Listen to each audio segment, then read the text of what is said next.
We are given the function f of x is equal to 2x to the fourth, and we are told to state whether it is odd, even, or neither. Okay? Shh, quiet. Now, there's a couple of ways we could do this. We could do this graphically. We could do this by the table of values. Just look at it and tell, okay? No? Yes, what is the exponent? Well, hold on. Let's think about this. Oh, well, I guess you could do it that way.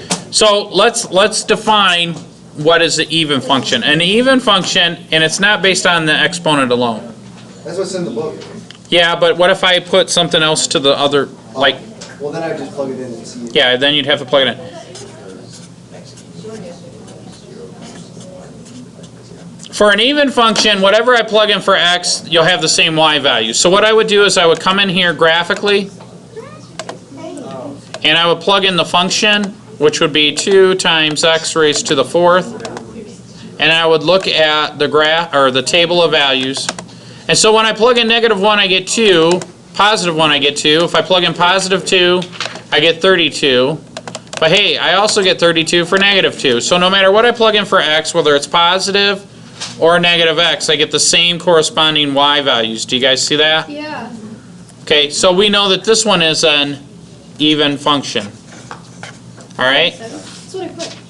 Does that make sense? 48. 48. Let's do 48. I'll do them all on the same. So 48. How do you solve it algebraically, though? Algebraically? Oh, okay. So, let me, if I say f of 1, I get 1 raised to the fourth power, which is 2 times 1, which is 2, right? Does that make sense? Mm-hmm. So now if I say f of -1, I should get the same value. So if I say 2 to the -1 raised to the 4, I get 2. Do you see how that works? So can you do? So you could pick any number and arbitrarily plug it in. If I were to say f of 2, right, I would get 2 raised to the 2, or 2 times 2 raised to the 4. 2 to the 4 is 16, so it's 32. Now, if I plug in -2, I still should get 32. So 2 times -2 to the fourth. Well, the negatives cancel, right, because it's an even power. So I get a negative times a negative times a negative times a negative. So this is a positive 16.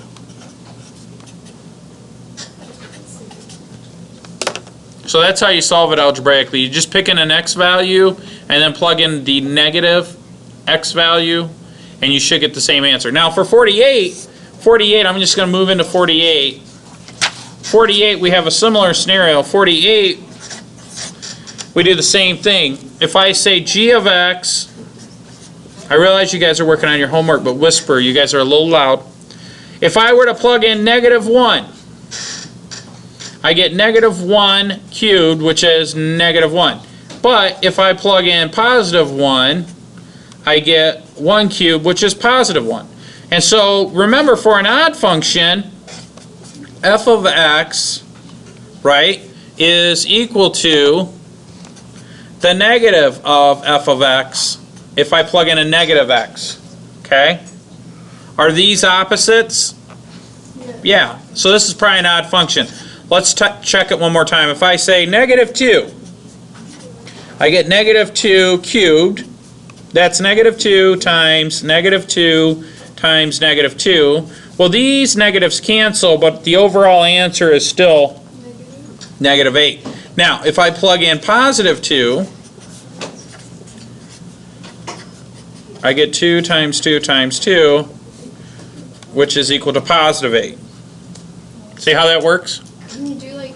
Now, if I don't have a relationship like that, then I will get neither. So let's do 51. 51 is a neither, Yeah.